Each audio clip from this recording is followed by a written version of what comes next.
falta solamente el video, la cámara. Ahí Ahí está, está. perfecto. Ahí está. Perfecto.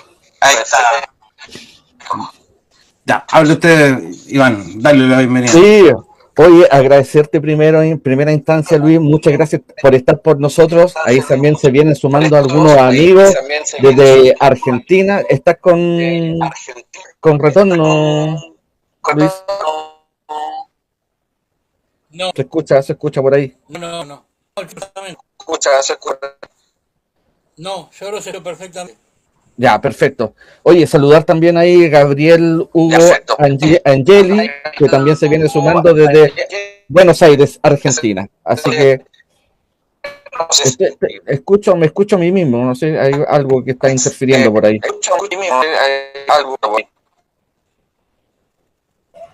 ¿Tú nos escuchas Yo te bien, Luis? escucho bien, vale. Ya, Sí. perfecto. Luis, dejarte primero para que te presentes. Eh, para la gente que no te conoce, ¿no es cierto? Es primera vez que te tenemos acá en el programa, así que para nosotros es también muy agradecido de poder formar parte de este programa hoy día, El retorno. pero, pero te dejo a ti para que te presentes y también anuncies tu grupo de investigación, que también mucha gente lo sigue a través de las redes sociales. Ahora sí, preséntese. Bienvenido a Bufónica y lo dejo ahí con su presentación.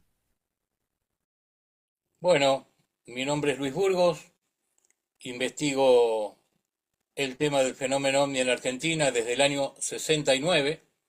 Precisamente tomo como fecha de inicio la famosa llegada del hombre a la luna, el 20 de julio, por el hecho de que en esa época yo tenía apenas 13 años y tenía la suerte de que mis padres tenían un kiosco, un negocio de diarios, de venta de diarios y revistas en la ciudad que de oriundo,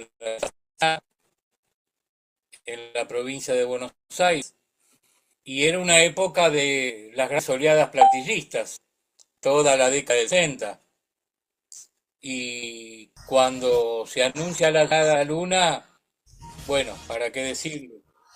Empecé a formalizar mi propia biblioteca gracias a que tenía la recopilación de tantos diarios y revistas de todo tipo que hablaban de semejante hazaña, ¿no?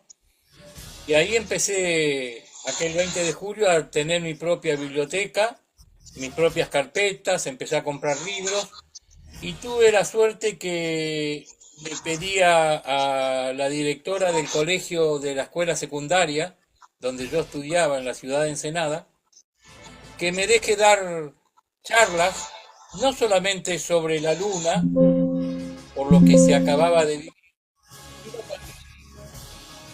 referidas al fenómeno ovni, que era lo que a mí me apasionaba por entonces. Y tuve la suerte que aceptó la directora y empecé a dar charlas en horas libres, empecé a dar charlas en fuera de horario del colegio y tuve la oportunidad de formar un pequeño grupo estudiantil de 4 o 5 jóvenes compañeros que formaban conmigo la secundaria y así formamos el primer grupo de investigación llamado GEIDOVNI, Grupo Estudiantil Investigador de OVNI. Y bueno, de ahí ya prácticamente no paré porque el año siguiente, en 1970, realizó mi primera investigación de campo a 600 kilómetros donde yo residía, en el sur de la provincia de en un balneario,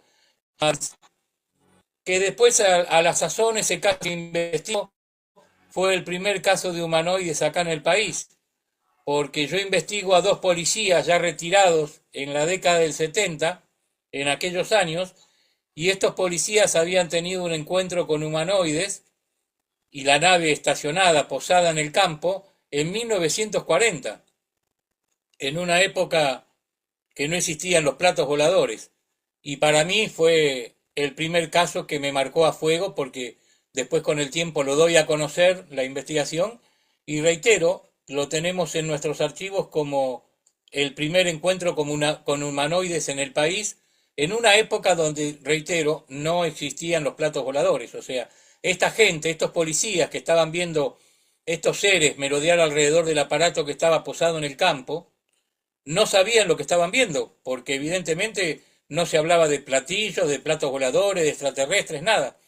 Ellos me dijeron allá por los 70, cuando yo estuve investigando con ellos en los campos donde habían observado aquella experiencia, habían tenido semejante avistaje, me dijeron que después pensaron que podía ser algún tipo de armamento o nave americana por entonces. Así que bueno, esos fueron mis primeros comienzos investigando en el campo y bueno, ya después no paré. En 1984 creo la FAO, lo que es hoy la Fundación Argentina de Omnilogía, que es en estos momentos en Argentina la entidad pionera, la más longeva en el país y la que más adeptos y miembros tiene, porque somos unas 150 personas que están distribuidas a lo largo y a lo ancho de Argentina. Por eso siempre reitero que gracias a todos ellos podemos tener una conexión permanente con el resto del país, porque nosotros estamos en un punto y ellos están distribuidos cada uno en su provincia. Así que más o menos esa es la situación. Seguimos la investigación de campo como bandera y la difusión lo más científica posible, a pesar de que la omnilogía no está reconocida como ciencia, y combatimos permanentemente el mercantilismo, todos aquellos pilluelos que quieren lucrar con el fenómeno ovni. Más o menos. Exactamente. Sí. Sí, oye, qué interesante tu inicio, Luis. Yo seguí ahí tu currículum también. Sé que tienes muchos años de investigación encima. También al final obviamente vamos a dar tus redes sociales para que te puedan seguir también. Tu blog está muy interesante, ya te lo dije, estuve ahí indagando algunos casos muy interesantes también.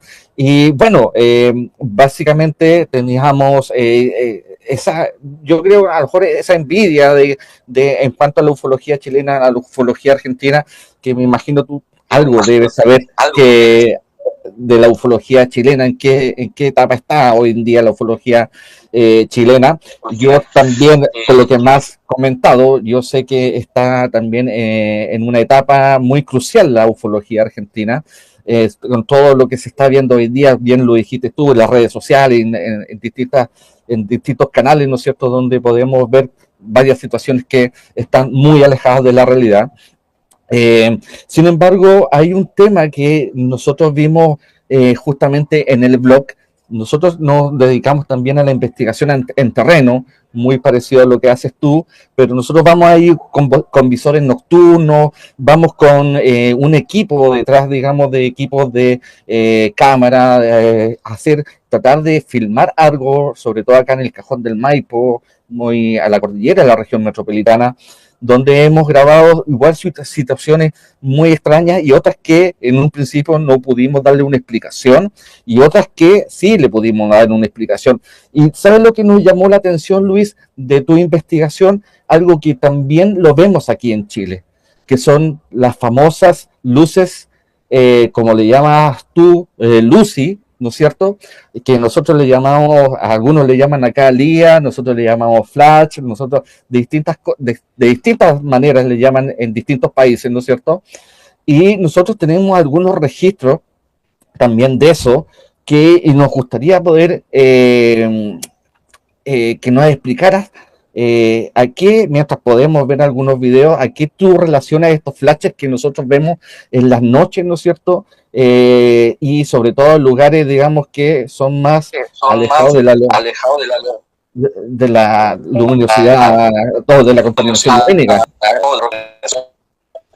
Sí, precisamente bautizamos Lucy porque es el diminutivo de luciérnaga, del famoso bichito de luz que anda por las noches prendiendo y apagando en los campos, ¿no? Y bueno, nosotros lo empezamos a registrar ese fenómeno allá por el año 90, vigilias que en la costa ribereña del Río de la Plata, pero después nos enteramos que el primer registro lo teníamos en el año 1986 en la ciudad de Paraná, en la provincia de Entre Ríos, donde un investigador local llamado Juan Sebastián Pagano, ya fallecido hace años, vislumbraba estos flashes o pulsos luminosos y él les semejaba como si fueran luciérnagas nocturnas.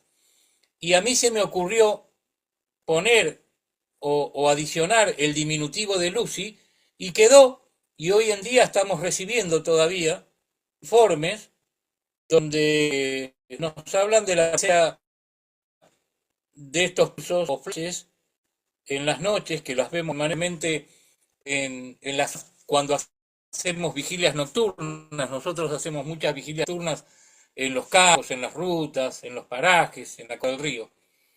Y lo más interesante, Iván, es que ya la tenemos perfectamente definida porque hay 3 comportamientos de las Lucy. Está el comportamiento errático, que es el comportamiento lineal de una trayectoria muy similar a un satélite, y que ahí ya podríamos catalogarlo como algo más convencional. Pero después tenemos la Lucy estática, que puede pulsar mucho tiempo en el mismo lugar, sin desplazarse de donde está pulsando. Y por último, la más desconcertante quizás de las 3, es la Lucy aleatoria, aquella que aparece en un punto y al segundo está en otro y al segundo está en otro, es decir, como que va cambiando de posición en el cielo. Eso a nosotros nos llama poderosamente la atención, porque no solamente lo hemos visto visualmente, sino que lo hemos comprobado y lo hemos grabado. Tenemos algunas grabaciones, por ejemplo, donde se ven que ha pulsado en el mismo sector 50, 60, 70 veces. Tenemos otras visualizaciones donde viene en línea recta y gira 90 grados, es increíble verlo desde tierra, y se va para otro rumbo. Es decir, eso es lo más desconcertante.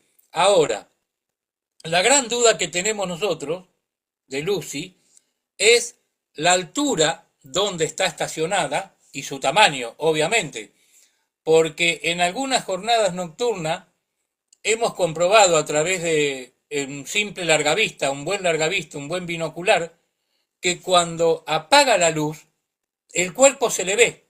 Es como si fuera una aceituna opaca que queda ahí estático o moviéndose y se vuelve a encender. Es decir, que eso nos estaría dando la pauta de que primero es estructural y segundo que no estaría a una distancia muy pero muy lejana como algunos suponen.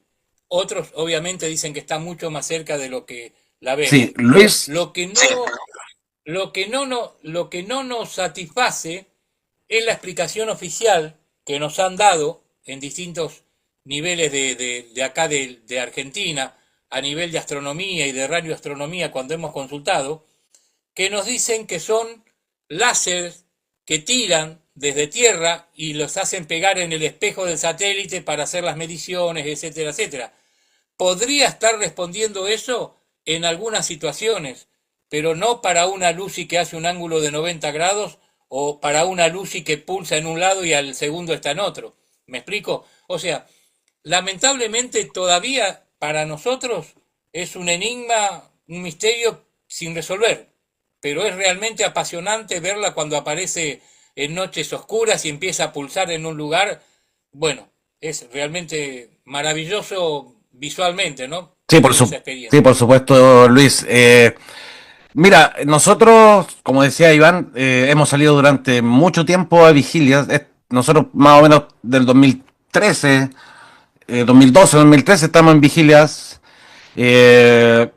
Después casi prácticamente íbamos 2, 3 veces al mes. Entonces hacíamos un seguimiento completo de esto. Y antes era muy habitual verlas. O sea, nosotros en una noche teníamos registro de alrededor de mínimo 6, 7 en diferentes puntos y diferentes horas. Y con el tiempo se ha ido alejando, digamos, esta repetición de luces, y prácticamente hay noches que no las vemos incluso. Y hemos estado siguiéndolas. Sí, dame un segundo para saludar a la gente que se viene sumando también, Toño. Es importante también para no sí, porque yo voy a dar un adelanto para ver los videos, así que dale, sí, Iván. Sí, oye, saludar también ahí a Viviana Muñoz Borges que se viene sumando. Muchas gracias por estar con nosotros. A Edgar Aranda directamente desde Colombia. También saludos fraternales, estimado. Bueno, a Marcia ya lo había saludado. A don Claudio Durán también que está por ahí. Catherine siempre sí también. Buenas noches. Por ahí Francisco Estete también. Bueno, Juan Aracena, que ya lo había saludado también. También está. ¿Quién más? Francisco Nelson Valenzuela. Muy buenas noches, papá. Mi papá está viendo ahí del sur. Así que eso, para no dejarlos de lado y también saludarlos. Eso, Toño. Sí, sí, cada cierto tiempo nosotros vamos saludando a los invitados. Aparte que también llegan invitados por nuestro, o sea, llegan ahí a comentar gente que son seguidores de nuestros invitados. Así que en este caso yo veo gente nueva, así que muy probable que sean seguidores de ahí de Luis. Bueno, yo le estaba explicando un poquito de la vista que nosotros teníamos de estos fenómenos. Le hicimos seguimiento, tenemos muchas grabaciones, y tenemos distintos tipos como tú lo habías nombrado. Eh, si quieres, mira, tenemos otro video para que tú lo veas, y también algo que empezó a ocurrir alrededor del 2018, Iván, 2019. 19. 2019. Que te va a sonar muy familiar, Luis.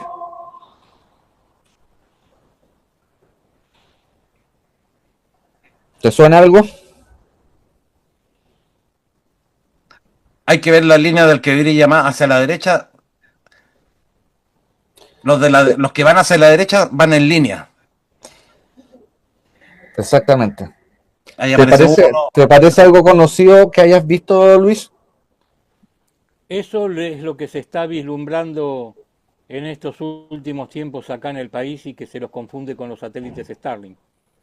Eso es lo que la mayoría de las filmaciones que nos llegan son todos Starlink. Un 99% de las chances son Starlink porque no hay movimiento anómalo, no hay extrañeza, es una Claro, trayectoria. Lo que lineal. pasa es que a veces confunde el ángulo visual del observador con lo que realmente es el ángulo que se está desplazando el objeto. Entonces ahí parece la confusión como que sube, que baja, pero no. Lo que nosotros estamos recibiendo en los últimos años es esto que estoy viendo precisamente acá, que no sé, vos me dijiste que es del año 19 esto.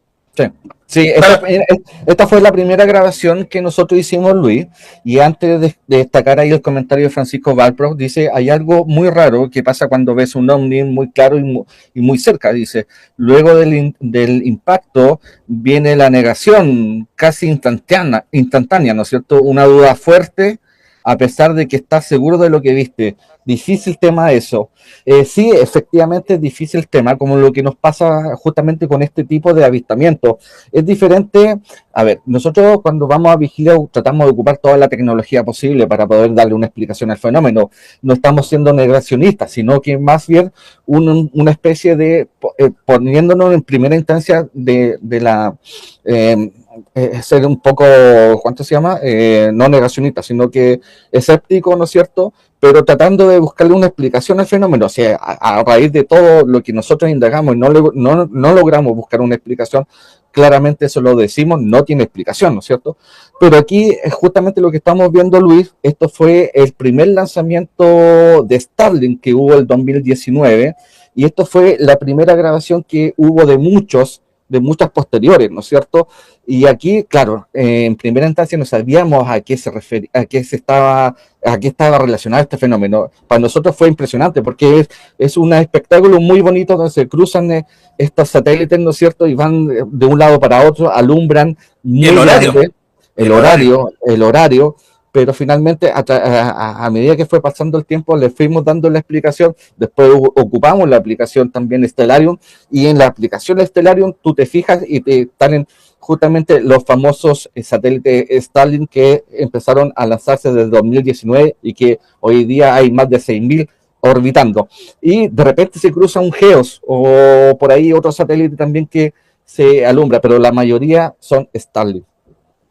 Y hoy día muy confundido también con el fenómeno OVNI. Exacto. Sí, sí, sí, totalmente, porque la gente se sigue confundiendo. Ah, Obviamente, no todos tienen conocimientos astronómicos, meteorológicos, ufológicos. Entonces la gente ve algo, un espectáculo semejante en el cielo y sobre todo últimamente se están viendo muy bajos, en órbitas Sí, muy bajas. Nosotros acá les llamamos satélites de horizonte.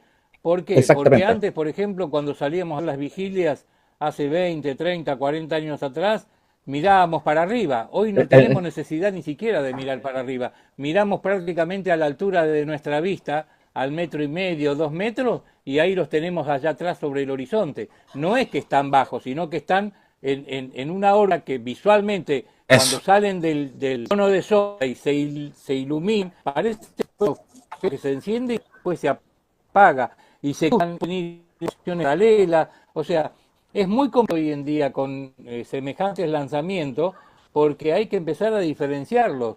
Esto que estamos viendo en pantalla, por ejemplo, ahí ese del cielo ya está separando.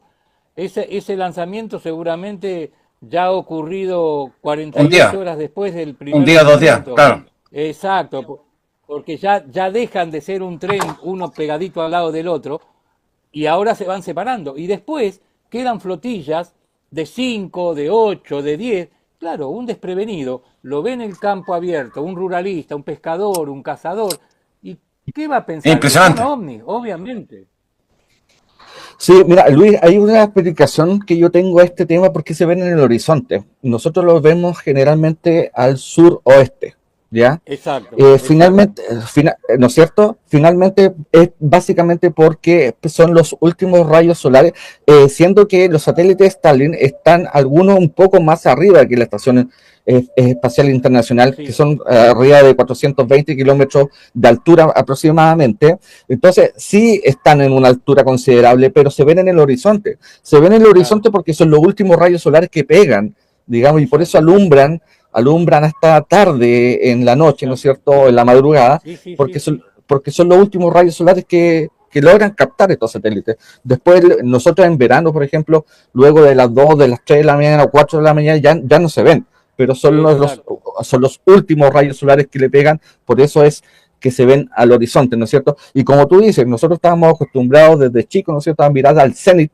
o al cenit, ¿no es cierto?, a 90 grados hacia arriba y ver los satélites, pero ahora tenemos este espectáculo que, ojo, también muchos pilotos también de aeronaves, sobre todo comerciales, también los confunden, incluso Se han también confundido, se han exactamente, se han confundido. Bien, bien, bien vale la aclaración que estás haciendo.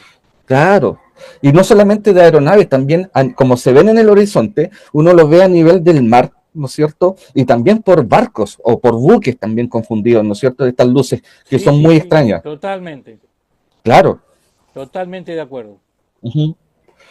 Qué bueno, qué bueno. Bueno, dentro de Chile y Argentina son muy comunes estas luces.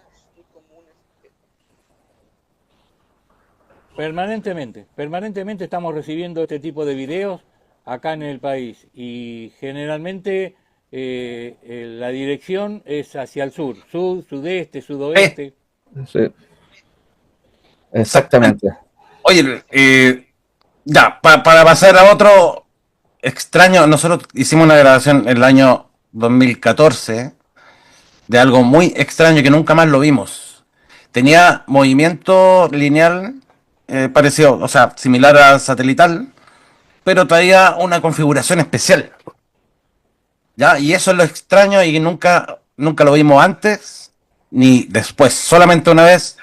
Esto lo hacíamos, digamos, lo hicimos en conjunto con dos agrupaciones más que bueno, ya no están con nosotros, que Skywatchers fueron los que grabaron esto, y estaban en unión con nosotros, más Cifae, de Eric Martínez.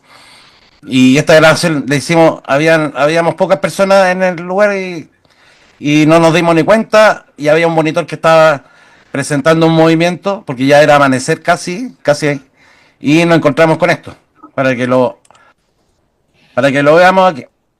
Lo veamos y nos des tu apreciación también, Luis, porque es interesante escucharla también. Y si han visto también esto en Argentina, porque no lo hemos vuelto a grabar acá en Chile. Sí, aparece abajo en el costado izquierdo inferior. Ahí va. Bueno, ahí se ve muy tenue, más cuando está más en paralelo con la cámara, se nota más brillante porque está más cerca. Pero no sé si lo logras ver ahí. Ahí va casi al centro de la pantalla, pero un poquito abajo. Ahí se va haciendo más brillante. Ahí ya lo vimos y empezamos a seguirlos con los láser y iluminación que teníamos. Ahí. Ahí ya se ve ya más claro. No sé si ahí lo logras detectar. Sí, sí, sí. Ya, tiene dos prolongaciones de luz al parecer. Y lo más extraño que, bueno, el visor es verde porque la tonalidad que tiene el visor, que uno le puede dar blanco y negro, verde. Pero a los binoculares, a los prismáticos, se veía una luz azul eléctrico, como el azul de Eufónica acá atrás de nosotros, un azul pero intenso. Y tenía una línea al medio, era como una bola con una línea al medio. Es muy extraño.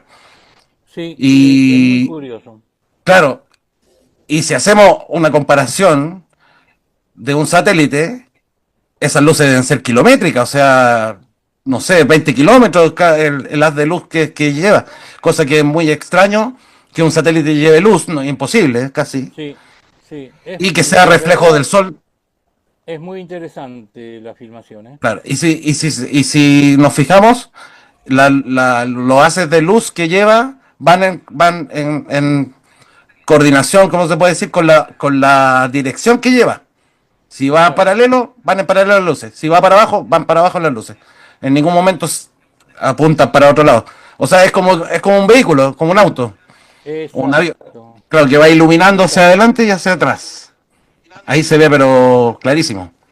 ¿Qué te parece este registro, Luis? ¿Han logrado captar algo muy similar allá en No, Argentina? no, no, no. Mira que, Acá que yo tenga conocimiento de eso, no. mira el detalle. Se cruza con un satélite normal, justo. Exacto, exacto. Y ahí se ve la Muy diferencia. interesante, Y muy esto en interesante. las aplicaciones y en los mapas que teníamos no figuraba ningún satélite en esa posición yendo en esa dirección. ¿Y esto de qué año es? 2014, ahí está, a las 6:20 de la Ahí mañana, está. sí, 23 sí, 23 bien. de febrero. Y a las 6:20 Sí, en verano, 6 y en, 20 en de verano, verano. Muy sí. interesante, ¿eh? No, Muy interesante. este es una joyita, es una joya que tenemos. Sí, que al día de hoy no le tenemos explicación, básicamente. Y recorrió Exacto, exacto. todo el campo visual, recorrió pero todo hasta que se escondió detrás de un cerro. O sea, un satélite se pierde máximo en la mitad de la bóveda celeste. Deja de brillar. No, sobre todo sale si bien el desplazamiento es satelital, es Sí, convencional, no hay nada Sí, anómalo en el exacto. movimiento, es muy curioso el comportamiento de la luminosidad. Es muy curioso porque es muy así es. raro que tengan esas luces adelante y hacia Sí, atrás. Muy interesante, chicos, ¿eh? como te digo que no hemos encontrado otro video en la web ni No, otros investigadores que... yo No, acá no tengo memoria de que haya un video así acá. Por ahí tal vez alguno lo tiene y no lo dio a conocer, pero de los Claro. registros que tenemos, este tipo de comportamiento no lo tenemos en video. Es muy raro, Luis. Oye, ahí, efecto paranormal, Julio Marcos dice, con respecto al video anterior, digamos, nosotros le llamamos enjambre, acá en buen chileno, dice, en Merlo, San Luis, Argentina, estas luces pasan muy bajo y cuando se apagan pueden verse su forma redonda, siguen viajando a oscuras y luego vuelven a encender, un poco relacionado a lo que estábamos hablando anteriormente. Catherine dice, Exacto. Catherine Simple dice, yo vi un flechazo verde solo una vez y nunca más lo he visto. yo también. Sí, coincidimos. Justamente yo también vi. Víctor, eh, de Víctor Tolosa, de acá investigador de Temuco, también tienen uno registrado con flash verde. Tienen el registro. Pero flashea varias veces. Y es verde del mismo color que estamos viendo el visor acá. Claro. Qué Oye, saludar a interesante. Rodrigo de ese Lagos que se viene sumando también. Buenas noches, Rodrigo. Eh, ¿Te parece interesante este registro, Luis? Nos Sí, gustaría por ahí, si es que tienes dentro de tus contactos, si quieres te pasamos el video también para que lo puedas relacionar con otros avistamientos que tengas por ahí en Argentina, ¿no es cierto? Sería muy interesante buscar otras explicaciones o buscar otros casos, digamos, de esta luz tipo anómala con trayectoria satelital. Bien, tú lo dijiste, ¿no es cierto? Pero tenía estas prolongaciones de luces que son muy extrañas, que es lo más extraño de este fenómeno. Sí, aparte ya hay sentado un precedente con este tipo de comportamiento con el video este que tienen ustedes. Así Ujú. que está muy bueno para tenerlo ahí en un cuadrito, sí. Mm. Exactamente. Oye, dentro de la investigación que has hecho tú, Luis, pasando un poco a otro tema, nos llamó mucho Atención. la atención, digamos, de tu blog, que ahí lo vamos a compartir al final del programa para que obviamente la gente pueda acceder a él y buscar tus investigaciones ya en profundidad con las explicaciones que tú le das en el mismo blog, valga la redundancia. Y un caso muy importante es una foto única, que así se llama, foto única con celular. Ahí nosotros tenemos imágenes y nos gustaría también, obviamente, que nos explicara a qué se debe este fenómeno y cuál es la conclusión final que se le dio a este fenómeno. Si podemos ir pasando imágenes, Toño, para que Luis nos vaya explicando dónde sucedió, cuándo sucedió, a qué se debe este fenómeno, si es que tiene alguna respuesta, ¿no es cierto? Es muy interesante también. Ah, Así que explícanos un poco, Luis, este estudio, esta investigación que tú hiciste respecto a esta foto única con un celular, digamos, un celular que no me, si bien lo recuerdo, fue un LG, eh, donde se capta una imagen muy clara.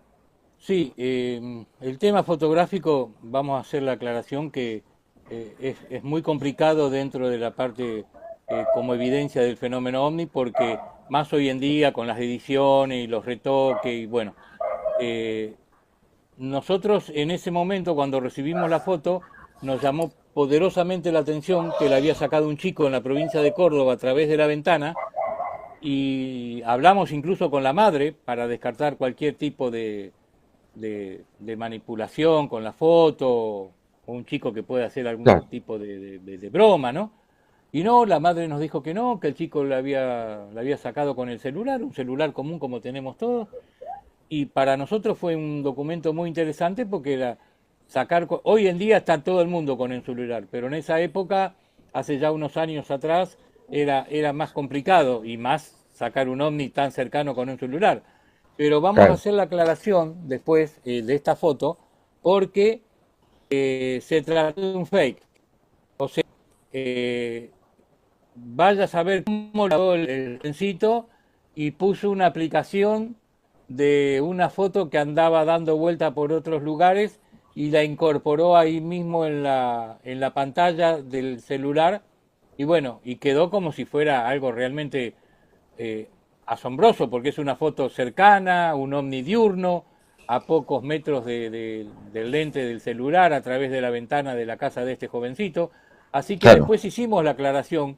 Al poco tiempo tuvimos que salir a hacer la aclaración para realmente decir, no, esto realmente estamos en presencia de un fraude. Y esto para que vean que también como cualquiera puede hacer hoy en día mucho más con la tecnología de punta que hay, pero ya en cualquier época de décadas atrás se podían hacer fraudes y fotos fraguadas. Sin ir más lejos, ustedes recordarán aquellas famosas fotos de 1963 de Robert Paul Vila en Nuevo ah, sí. México, de este mexicano que tomó fotos en cantidades con el ovni ahí a muy pocos metros del suelo, se le ven las ventanitas en pleno día, y todo el mundo compró ese material y eran en la época las mejores fotos de un ovni y renombrados ufólogos, tanto en Argentina como en el resto del mundo, las daban como material realmente asombroso, como una evidencia total de la visita del fenómeno ovni al planeta. Y pasado el tiempo, después el propio Paul Vila, que yo jocosamente en la nota le pongo el mariachi loco, estando de copas en un bar de su zona, en Nuevo México, admitió cómo hacía las fotos con su vieja cámara Kodak cajón. Y es realmente asombroso, que engañó a toda la prensa y la ufología mundial de la década del 60, ¿no? Que yo creo que Exactamente. si, en la nota que publico, digo, realmente este hombre habría que hacerle un monumento al fraude, ¿no? Porque todo el mundo compró ese material y hoy por hoy incluso se las puede ver en las redes como si fuera una foto de un ovni auténtico, cuando todos sabemos, y él mismo lo admitió, cómo hacía los fraudes. Así que el tema fotográfico yo creo que hoy por hoy, como se maneja la edición y los fakes en fotografía y video, yo creo que no habría que darle tanta significación como en otras épocas. Yo creo que la foto o el video a un testigo en pleno siglo XXI sería un aporte más al relato o a la experiencia que vivió, pero no el aporte o la evidencia como en otras épocas se tomaba. Ahí estamos viendo Es, un ejemplo. claro. Efectivamente, como tú dices, Luis, hoy día hay muchas aplicaciones que tú puedes incluso colocar o sobreponer una fotografía de algún objeto. Hay aplicaciones que te dan una infinidad de fotografías que tú las puedes tomar y colocarlas sobre la fotografía que tú quieres mostrar Exacto. y agrandar tamaño, todo eso. Lo importante también, a pesar de que hoy día se ve mucho eso, también aclarar. Yo creo que a lo mejor de repente hay muchas personas que dicen, pucha, de nuevo salió esta cuestión, hay que tratar de aclararla, porque finalmente tienes que hacer también una investigación detrás para poder fundamentar tu respuesta. En el fondo decir, esto es una imagen que está sobrepuesta en una fotografía, pero para eso también tienes que investigar y ver cuáles son las aplicaciones, darte el tiempo de trabajo, porque también es un trabajo de poder darle una explicación a ciertas fotografías, a ciertas imágenes. Es un trabajo que hay detrás, muy bien como tú lo hiciste ahí en el blog, ¿no es cierto? O en tu investigación. Pero también es tiempo que tú le dedicas para decirle a la gente, ¿sabe qué? Lo que estamos viendo actualmente es más que nada un fake. Mira, Iván, yo no soy fotógrafo, pero tenemos tipo de fotógrafos y videógrafos y nos llegan permanentemente fotos y videos de gente que pretende o pudo haber captado un ovni. Y el que da la cara soy yo, porque yo se lo paso a nuestro equipo y después me dicen, no, esto es un insecto que pasó a 30, 40 metros del lente por esta deformación, o esto, perdón, un pájaro, un ave, o esto es un insecto que pasó a 30 centímetros o 40 centímetros del lente del celular. Y me dan toda la explicación y después el malo de la película tengo que ser yo, porque le tengo que Exactamente, explicar a esa persona que realmente no es un ovni, sino fue tal o tal cosa. Y exactamente. bueno, y muchas veces la gente lo acepta y nos agradece, pero también tenemos sinsabores de gente que se enoja porque está convencida que lo que captó es un plato volador y nosotros le decimos, con las evidencias que hemos logrado y los profesionales, que no, que esto es otra cosa, que es un insecto o es un ave o es un reflejo. Y bueno, y muchas veces la gente se enoja, pero yo creo que también esto hay que decirlo, porque si no, directamente no tengamos equipo de análisis y validemos todo, y no es así. Por eso reitero, hoy el tema fotográfico hay que tomarlo con pinzas, hoy por hoy, con esta tecnología de punta que tenemos, ¿no? En otras épocas, allá por los 60, los 70, todas las fotos pasaban, todas las fotos que hoy las vemos y que sabemos que eran reflejos o sombras o aves o insectos, en esa época eran todos ovnis. Y lamentablemente todo el mundo la consumía y también nosotros las consumimos, ¿no? Efectivamente, así es. Oye, saludar también ahí a Canu Spaghetti, dice saludo a Luis desde Villa Gesell o Villa Gesell, no sé cómo se nombra Luis, Sí, Villa pero Gesell.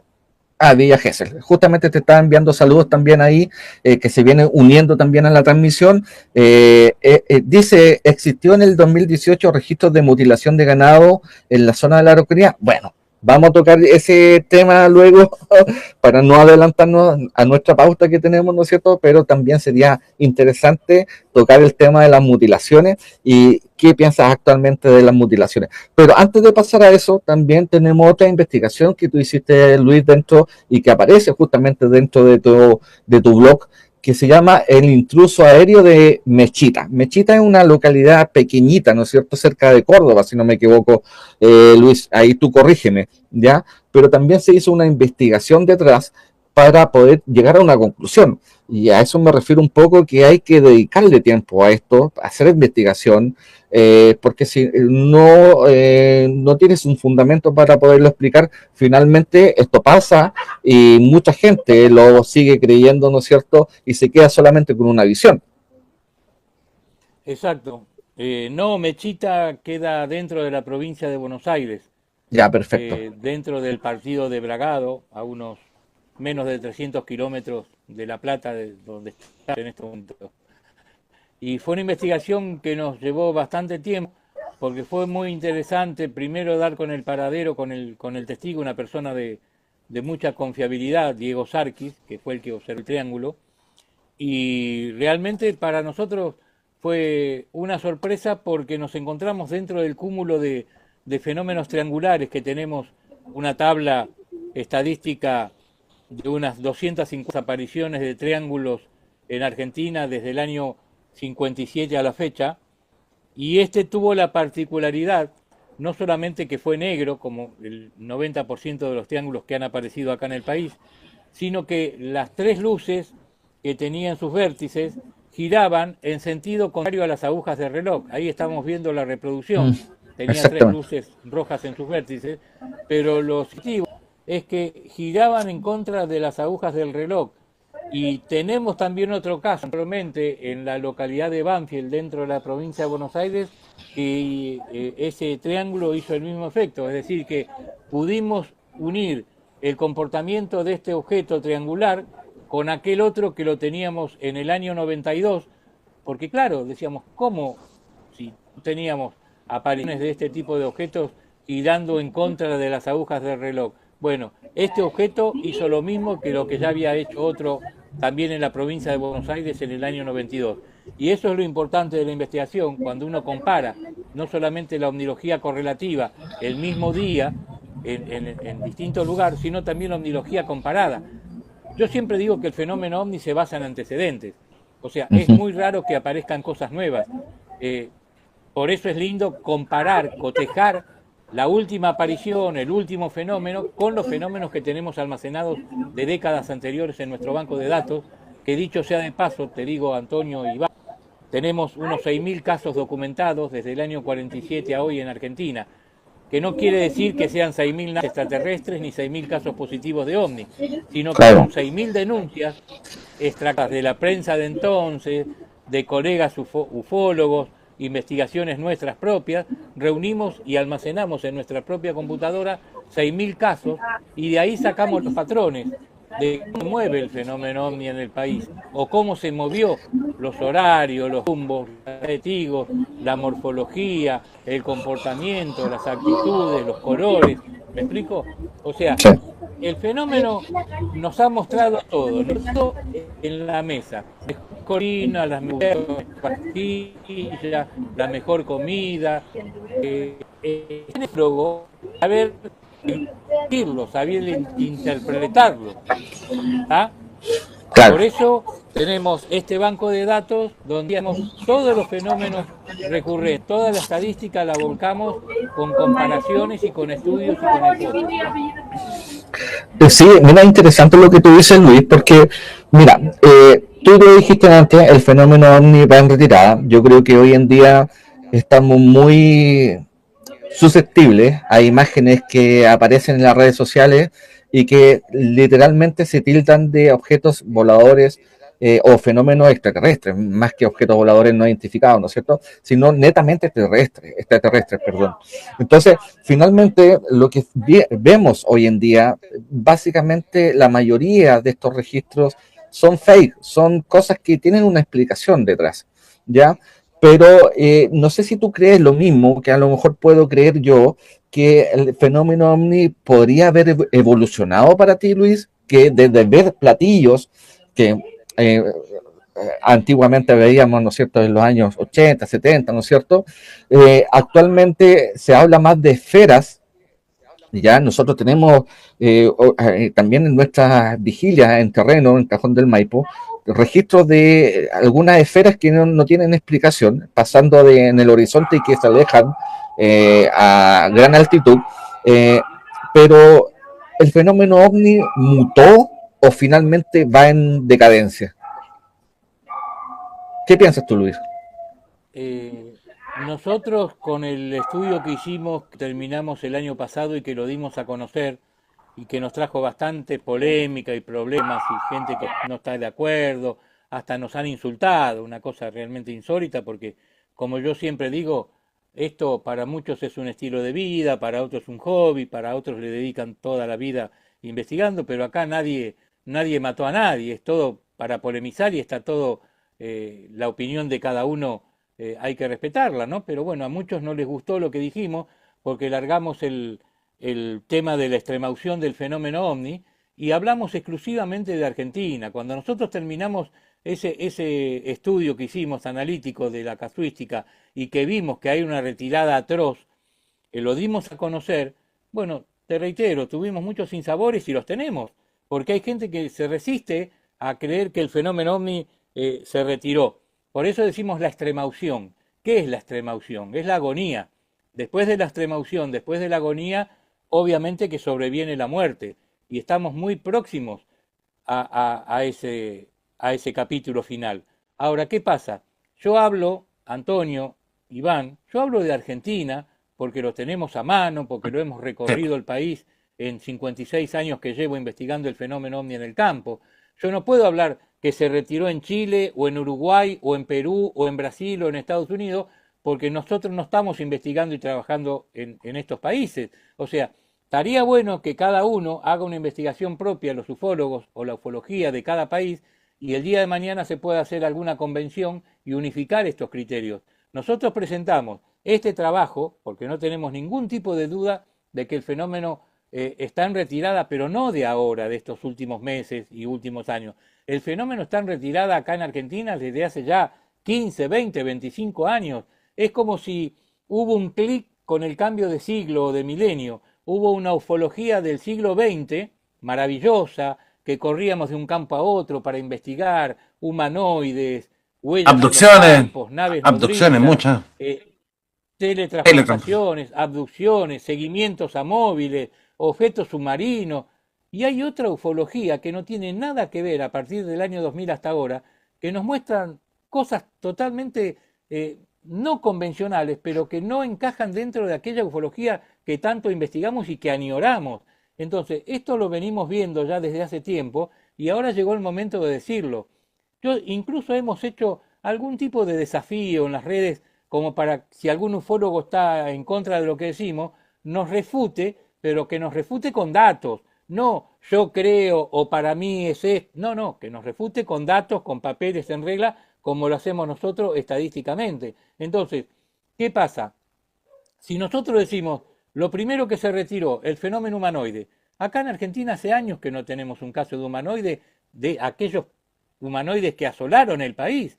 No tenemos el famoso plato diurno, ese plato que tantas veces aterrizaba, a veces causaba polémica por las tres patitas para tener sustento en el terreno, o que bajaba el ser por la escalerita, que tenía ventanita. Bueno, eso que fue en una época maravillosa, por los 60, 70, 80 y 90, hoy no lo tenemos. Y yo que me especializo en el fenómeno aterrizaje, que he constatado y supervisado unas 1.200 huellas acá en el país en 56 años de investigación de campo, les puedo asegurar que no tenemos hoy por hoy un campo con 20 o 30 huellas para ir a investigar. No tenemos absolutamente nada. Todo se refleja a fotos y videos, de las cuales la mayoría sabemos que son o fake, fraudes o confusiones, y a estas luces que hoy la gente se confunde muchísimo con las luces de los Starlink, hasta con la Estación Espacial China o la Estación Espacial Internacional. Entonces, ¿qué más queremos nosotros que siga existiendo el fenómeno OVNI que teníamos antes y que íbamos de un lado para otro y no nos alcanzaban las 24 horas del día para investigar un caso y no sabíamos cuál investigar, si este era más lindo que investigar que el otro? Hoy no tenemos absolutamente nada, nos conformamos con ir a hacer vigilias, nos conformamos acá en el país con eventos, congresos que se hablan, pero ¿qué se hablan? ¿De los últimos casos en el país? No, se hablan de cosas pasadas. Se habla del antiguo. OVNIs ocurridos en el siglo anterior, no hay una unificación de criterios de por qué el fenómeno está en retirada, qué se podría esperar de ahora en más, por qué no aparecen más flotillas de OVNI, por qué no aparecen más nodrizas en los cielos de Argentina. O sea, todo ese tipo de cosas no se habla, se hablan de cosas ocurridas en el 70, en el 80, en los 90, relatos, pero no hay variaciones, no hay Claro, variantes. ya yo te... Entonces, lamentablemente, vemos que el fenómeno sí, se está muriendo lamentablemente. ¿Qué más quisiera yo, chicos, Antonio y Iván, decirle a ustedes que el fenómeno sigue vigente para mantener el misterio del fenómeno, que ya estamos cerca de la verdad, que en cualquier momento van a bajar, vamos a tener contacto, cuando no ocurre absolutamente nada de eso? Nos estamos, si yo dijera eso, me estoy faltando respeto y le estoy faltando respeto a toda la gente y a los propios colegas. Entonces, nosotros decimos todo. Ahora, si hay alguien más en el país que dice que no, que el fenómeno está vigente, que hay de todo en nuestro cielo, bueno, que lo demuestren. Es muy simple. Exactamente, Luis. Antes de darle el pase al Toño, ahí justamente referente al caso de Mechita, ¿no es cierto? De este objeto triangular. Actualmente se han visto objetos triangulares. No sé si han captado allá en Argentina objetos triangulares. Hay algunas grabaciones acá en Chile de algunos objetos de estas tres luces, ¿no es cierto? Porque hay grabaciones incluso que posiblemente podrían ser transparentes o son tres luces independientes, una de cada una, ¿no es cierto? No sé si tú le das una explicación. Hay mucha tecnología también hoy en día militar que no sabemos, llamemos aeronaves estratégicas, militares también, que no sabemos lo que está experimentando cada país, cada potencia, ¿no es cierto?, a nivel mundial, con estas naves que al momento de visualizarlas, tú no sabes de qué son, pero a los años después tú dices, mira, salió una aeronave de tal tipo que de forma triangular. No sé si tú le das una explicación algo así similar. Sí, sí, hay una gran coincidencia. Nosotros tenemos una base de datos, una estadística del objeto triangular de 250 casos acá en el país, hasta el último que se wow. produjo en Argentina. El primero data, y ten en cuenta la fecha, en 1957. Tenemos el primer triangular en el país, el primer triángulo negro. Y a partir de ahí, década tras década, se fue incrementando la aparición de este fenómeno. Y oh casualidad, que el mayor auge de triangulares en Argentina, que fue récord absoluto, con 42 apariciones en el año, fue en plena pandemia, en el 2020. Y objetos triangulares volando a baja altura, a velocidad lenta, paseándose impunemente por toda la provincia de Buenos Aires y el conurbano, muy cercano a la capital federal, a ¿Sin Buenos Aires, sonido? como si fueran... Sin ¿Cómo? sonido. Sin sonido, de todo tipo de luminosidad, con vértices rojos, blancos, con una sola luz, etcétera, etcétera. Ahora, a nosotros nos llama poderosamente la atención la impunidad con que se mueven estos objetos. Yo, a nivel personal, y acá no comprometo a la gente de la FAO porque somos mucha gente, 150 personas, y siempre pensamos de una manera coincidente, pero a veces tenemos discrepancias y cada uno es dueño de su verdad. Yo no tengo ningún tipo de duda de que los triángulos voladores son made in USA.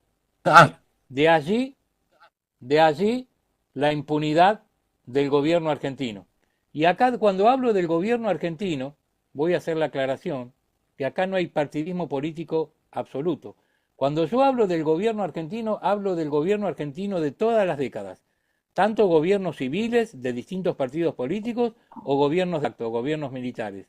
Acá se le ha hecho permiso de vuelo o áreas liberadas a distintos prototipos probados, no solamente triangulares, porque responden al país del norte. Yo no tengo ningún tipo de duda de que el fenómeno triangular es americano, que están haciendo de la suya en Chile, en Uruguay, en Brasil, en Argentina, en Sudamérica, donde se mueven absolutamente con total impunidad.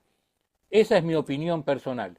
Aún así, lo seguimos, lo investigamos, lo estamos estudiando a través del banco de datos cómo se va comportando, pero a mí me llamó poderosamente la atención esa gran oleada que hubo de triángulos arriba prácticamente de Buenos Aires en plena pandemia en el año 2020. Eso a nosotros nos dejó mucho material para el estudio. Ahora, ustedes me dicen, ¿hubo algún político en el país a través de tantos años que pidió un pedido de informe? ¿Algún diputado, algún senador en el Congreso argentino que haya solicitado un pedido de informe que eran estos aparatos triangulares que impunemente sobrevolaron la provincia de Buenos Aires? No. Y eso me da la pauta de que absolutamente es un permiso de vuelo o un área liberada. Yo no voy a pretender que ese triángulo que sobrevoló sobre la provincia de Buenos Aires se vaya a su lugar de origen y vuelva al otro día. Evidentemente, hay un hábitat de convivencia en la geografía donde se manifiesta. Yo no tengo ningún tipo de duda de eso. Ahora, el silencio, reitero, del gobierno argentino es tremendo, al igual que el caso que tocaste anteriormente, Iván, de las mutilaciones.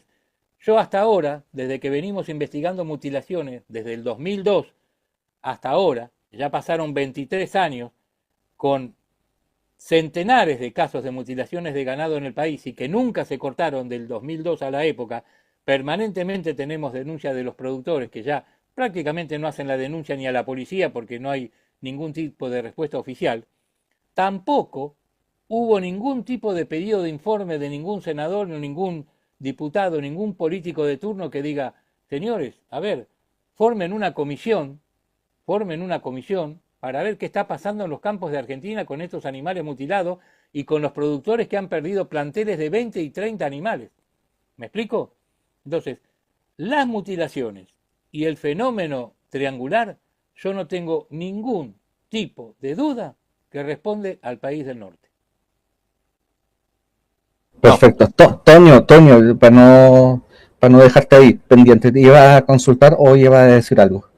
No, sobre el tema ahí de lo que conversaba recién, Luis, de la desaparición o de la casuística, de los tipos de avistamientos que habían antiguamente que ya no existen. Aquí también tenemos muchos. De hecho, hay unos que son connotados internacionalmente, con abducciones, Cabo Valdés, los artistas en el norte, comprobados prácticamente hasta por policías. Y esto era muy grande, digamos, entre los años 70 y 90.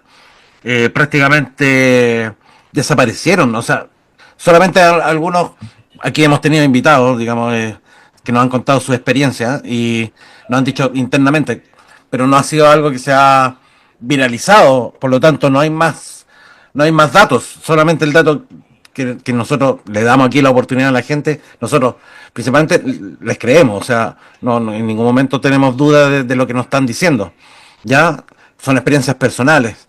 Eso sí se han mantenido, digamos, yo creo que hay personas que nos cuentan esas historias, pero a nivel, digamos, de conocido, de que sean virales, ya no existen, salvo los que son arreglados CGI, ahora con la inteligencia artificial, salvo eso. Y al mismo tiempo, como decía Luis, que esto justamente le gustaría que tuviéramos más avistamientos, ese gusto por querer que están cerca de nosotros, no sé, que no estamos solos en el universo, no lo tenemos ahora, no. Pero sí existen muchas, con el asunto esto de los cometas, que están ahora el Atlas que es tan famoso que está, ya prácticamente hay muchos blogs, hay muchas páginas donde están diciendo que esta es la gran venida de ellos, tan esperada. Pero es lo que siempre vamos escuchando todos los años. Ahora viene la venida, ahora sí que vienen a rescatarnos o a no sé. Pero al final. Ahora, yo lo que rescato un poco, Toño, y yo no sé si Luis está de acuerdo o no, justamente de los años 70, hay un caso que leí por ahí del 78 de unos camioneros, Luis, de una abducción justamente que están en un lugar específico y se adelantaron 15 kilómetros. Supuestamente fue una abducción, ¿no es cierto?, un rapto que tuvieron ellos, donde estas personas, camioneros, que fue en el 78, ¿ya? Se adelantaron 15 kilómetros en su ruta. Y me hace mucho sentido con respecto a lo que tú decías de los años 70, 80 también, muy similar a lo que sucedió con el caso de los pilotos de rally acá en el sur de Chile, yendo para la Patagonia, ¿no es cierto? Carlos Acevedo y Miguel Moya, que fue el famoso rally de Vuelta al Sur en el 78, el 23 de septiembre, que ellos llegaron a un punto específico y se olvidan y aparecen 70 kilómetros más adelante en temas de segundos. Entonces, finalmente hablemos también del caso Valdés, que fue en el 77, que no sé si lo has escuchado también, el caso de la artista en el 74, ya hay muchos casos en el 70, y no solamente aquí en Chile, sino a nivel mundial, que fueron muy famosos. Entonces, finalmente, a lo que vamos y a lo que hoy en día no se habla o no se repiten los casos, aquellos casos famosos que sucedieron en esa época. ¿A qué se debe este fenómeno que justamente, como tú dices, se habla mucho de lo antiguo, pero no se habla de lo nuevo que hay en esta época contemporánea de que estamos viviendo ahora? Es que va todo de la mano, porque el fenómeno es un combo de situaciones anómalas las que vivimos en el siglo pasado, porque no eran solamente el plato que se veía con las ventanitas o las tres patitas que bajaba la escalerita. El fenómeno humanoide, yo les puedo asegurar que entre los años 60 y 90 fue realmente impresionante acá en el país. Y no solamente teníamos platos, teníamos humanoide, teníamos pasajes de flotilla, teníamos naves nodrizas, el famoso cilindro, cigarro de las nubes, teníamos objetos submarinos no identificados, teníamos abducciones, teníamos teletransportaciones como la que acabas de nombrar, Iván, teníamos todo un combo que realmente era maravilloso investigarlo y que nos dejó una casuística realmente sorprendente que afortunadamente la tenemos almacenada en nuestro banco de datos. Pero hoy todo eso, en los últimos 15, 20 años, a partir del nuevo siglo, todo eso no está. Todo eso ya no está. Si tenemos que contar esto a la gente joven, al ufólogo que recién empieza, tenemos que hablar de cosas pasadas, del siglo pasado o de los primeros años de este siglo. Ya eso murió, no hay más. Y yo creo, y esto es una intuición personal que tengo, que el plato ya no va a volver. El plato ya fue vetusto. El plato volador que tantos testigos vieron y que tanto investigamos en aquellos años, debe estar, vaya a saber dónde, en un museo en algún planeta lejano o en un búnker subterráneo en Nevada. Pero el plato volador ya no está más, ya no tiene razón de ser de mostrar ese plato con torreta, ventanita, tres patitas, escalerita. Remaches. ¿Me explico? Exacto, exacto. Marcó una época. Hoy por hoy ya es otra la tecnología. Entonces va variando, como vos bien decías, Antonio, pero a medida que va variando, porque vos me hablabas de las esferas se vieron siempre. Acá en Argentina tenemos casos de esferas del tamaño de una pelota de fútbol, de la rueda de un automóvil que ha hecho seguimiento a motociclistas, automovilistas, a la gente en la ruta. Eso también tenemos añoranza, porque formaba parte de aquel fenómeno persecutorio que hacía hacia los testigos y hacia las personas. Entonces, todo eso hay que volcarlo directamente a nuestro banco de datos y empezar a vislumbrar la época en que se empieza a retirar, por qué se retira, cuál es la situación geopolítica mundial que empieza a marcar un retiro del fenómeno, como diciendo, bueno, nos vamos y ahora van a tener que esperar o el fenómeno se va muriendo lentamente, como ocurrió con el famoso Triángulo de Bermudas. El Triángulo de Bermudas, para hacer una comparación estadística, nació en el 45, 2 años antes que el fenómeno OVNI, a nivel mundial, creció con el fenómeno OVNI en la década del 50 y alcanzó el pico máximo en los 60. En los 70 empezó a caer abruptamente, estadísticamente hablando, de desapariciones de barcos y aviones, y en los 80 murió. Sí. Directamente, hoy por hoy, en los últimos 30, 40 años, como digo siempre, no desaparece una cáscara de nuez en el Triángulo de Bermudas. Sí. Algunos de estos que han publicado libros, Misterio en las aguas del Triángulo, ¿alguno ha salido a dar una explicación por qué el fenómeno del Triángulo de Bermudas murió? No. Claro. Murió y murió, punto.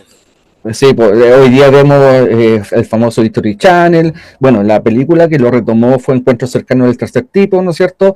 De Steven Spielberg, donde aparece justamente estos aviadores de los Avengers, ¿no es cierto? Que se desaparecieron en el Triángulo de Bermuda y que aparecen en la película Encuentro cercano del tercer tipo, como digo, ahí aparece justamente parte de los pilotos que se habían perdido en este Triángulo de las Bermudas.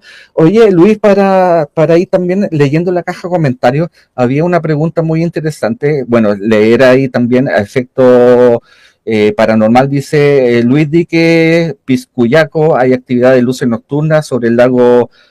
Quisimos hablar con la señora, pero no pudo verlas porque no quiere profundizar justamente por tener miedo. Hay una pregunta de Mauricio Vanperro, dice, pregunta a Luis. ¿Cuáles son los puntos o zonas calientes donde se han investigado más casos con evidencias de ovnis u objetos anómalos? Sí, acá exclusivamente en Argentina, porque hemos investigado en nuestro país, hay algunos lugares que son más recurrentes que otros. Por ejemplo, tenemos en la provincia de Buenos Aires, hay algunas zonas calientes. Nosotros hacemos muchas vigilias en la zona de la Bahía San Borombón, donde ahí tenemos una zona en ese radio de acción de la provincia recostada sobre el Río de la Plata y la Bahía San Borombón, donde ya comienza el mar, que le llamamos el nido. Es otro bautismo que le pusimos años atrás. El nido, ¿por qué? El nido argentino. Porque es la zona en la provincia de Buenos Aires donde más ha aterrizado el fenómeno ovni. Ahí tenemos en un campo, en un pueblo llamado Atalaya, recostado al lado del Río de la Plata, el récord mundial de huellas. Descubrimos allá por el año 85 150 marcas de aterrizajes de ovni en forma de Wow. óvalos, de herraduras y circulares, y a partir de allí lo consideramos como el récord mundial, porque qué casualidad que pasar tanto tiempo, más de 4 décadas, y en los contactos que tenemos con gente del exterior, nunca nos han comentado que hayan tenido un campo con semejante cantidad de marcas, que eso nos dio la pauta de los que nos decían los lugareños, los pescadores, de que veían luces que bajaban en los campos, hasta que dimos casualmente con ese campo y constatamos 150 marcas, Iván, una cosa realmente asombrosa, de que estaban aterrizando allí en ese periodo, y yo digo siempre la frutilla del postre fue la noche del 4 de marzo del año 86, cuando estuvimos en presencia de esos dos objetos voladores que querían bajar donde precisamente estábamos nosotros ahí en ese campo, y es como que estábamos estorbando y por eso hicieron ese acercamiento hacia el grupo, y bueno, ahí cundió mucho el nerviosismo de los Claro. integrantes. Es como que nos decían, córranse porque tenemos que bajar donde estamos bajando siempre, y nosotros estábamos ahí en ese campo casualmente. Bueno, esa fue una experiencia maravillosa que después la recreamos con la gente de History Channel, 2x3 la dan en History. Pero en esa zona es una de las zonas más calientes de observaciones del fenómeno OVNI en la provincia de Buenos Aires. Después tenemos la zona de Mar del Plata, la zona de Bahía Blanca. Hay zonas realmente importantes en Argentina, no con la recurrencia de otras épocas, porque reiteramos, el fenómeno se ha retirado muchísimo de los cielos argentinos, pero bueno, siempre está la expectativa de que el fenómeno vuelva. Ojalá para así tenemos herramientas de trabajo para seguir investigando, ¿no? Sí, Pero sí.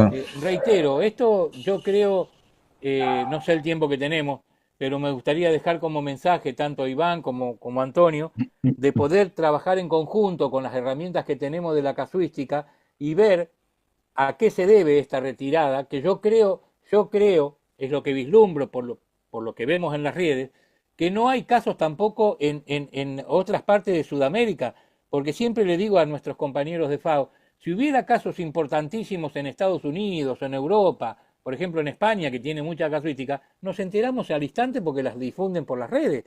¿Me explico? Y no hay, vemos que hay una carencia total de casos ya a nivel mundial, que es preocupante. Yo no me conformo con eventos y congresos hablando de casos del 70, del 80, del 90. Yo lo que quiero es casuística fresca, actual, para Sí. ver si realmente el fenómeno sigue subsistiendo. ¿Me explico?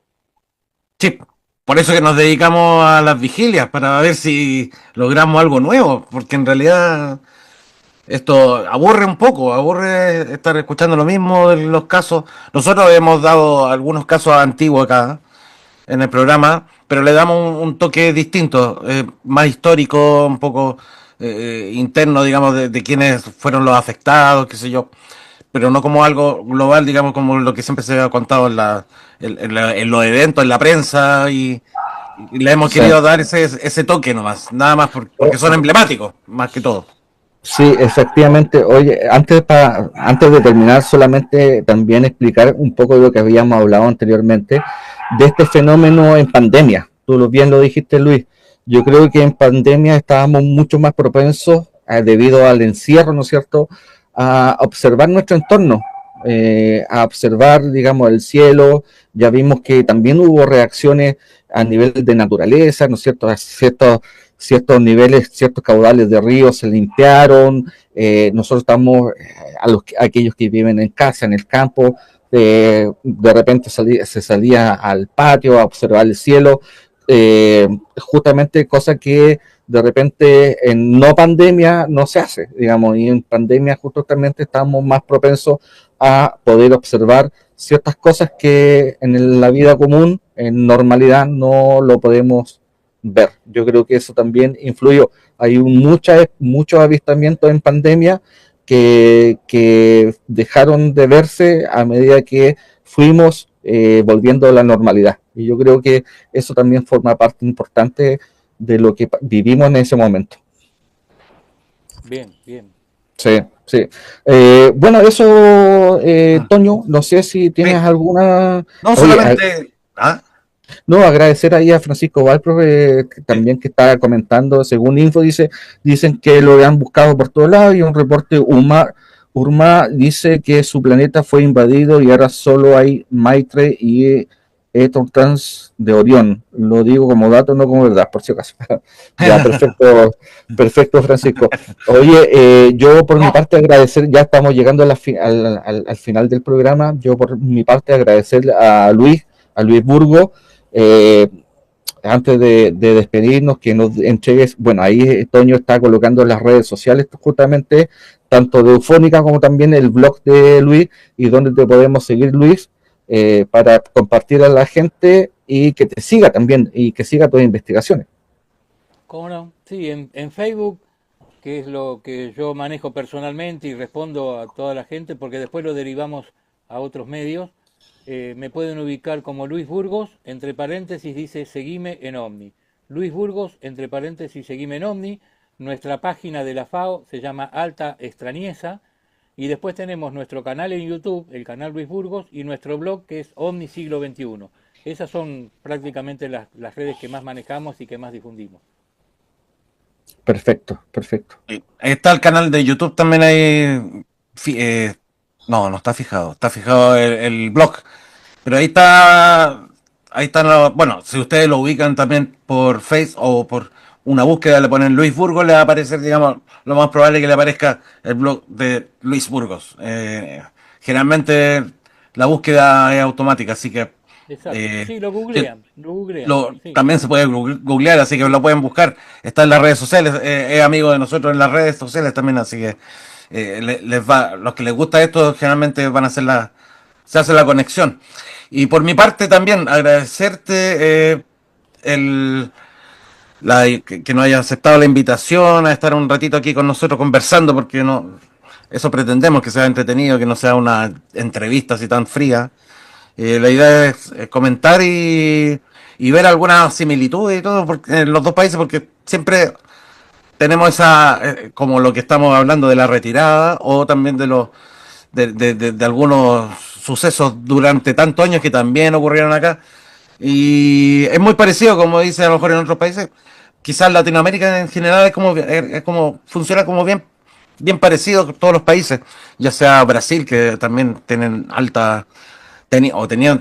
tuvieron también mucho movimiento, muy parecido, Perú también.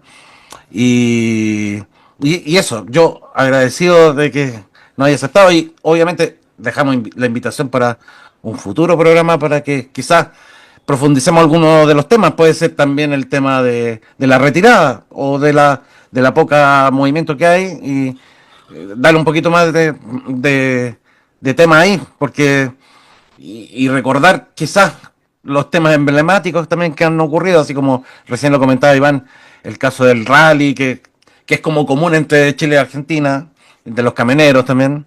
Y también podríamos retomar también algún caso de allá de Argentina, principalmente que haya ocurrido los más importantes, digamos, los más con datos, fotografías que tengamos. Así que yo te hago la invitación para futuro. ¿Cómo Vamos a no? estar en contacto y muchas gracias por estar acá y ahí te agradecen también en el chat. Así que ¿Cómo eso. no? Sí, ¿Cómo no? oye Luis, muchas gracias nuevamente. Hay un tema muy interesante que me gustaría tocar en una próxima oportunidad, que es la famosa abducción de Julio Platner, también de Argentina. Ese puede ser, Eh, ese puede ser. Sí. sí, y lo otro que mantengamos el contacto también entre nosotros, porque yo creo que tenemos mucho material que poder a lo mejor interactuar entre nosotros mismos, ¿ya? Sí, sí, Mucha sí. información, ¿ya? Así que ahí voy a estar comunicándome personalmente contigo, enviándote registro, la idea es que tú también me lo puedas enviar y vamos compartiendo y la idea es, como tú dices, unificar esta investigación, si lo que se ve allá en Argentina efectivamente se replica acá en Chile o lo que se ve acá en Chile se replica en Argentina también. Así que Exacto. eso es muy interesante. Un abrazo Luis, me despido, muchas gracias por aceptar esta invitación, muchas gracias por estar a esta hora de la noche, tenemos el mismo horario, son las 12:35 de la noche, así que muchas gracias y gracias a todos los que estuvieron también ahí en la caja. Nos vamos a despedir nosotros, vamos a despedir primero a Luis, ¿no es cierto? Y agradecerte nuevamente Luis. A ustedes chicos, un abrazo desde Cruzando la Cordillera y bueno, siempre a disposición difundiendo todo lo que es la temática del fenómeno ovni que tanto nos apasiona, que es el punto en común que tenemos, ¿no? Así que un saludo a todos los oyentes y bueno, nos vemos en la próxima.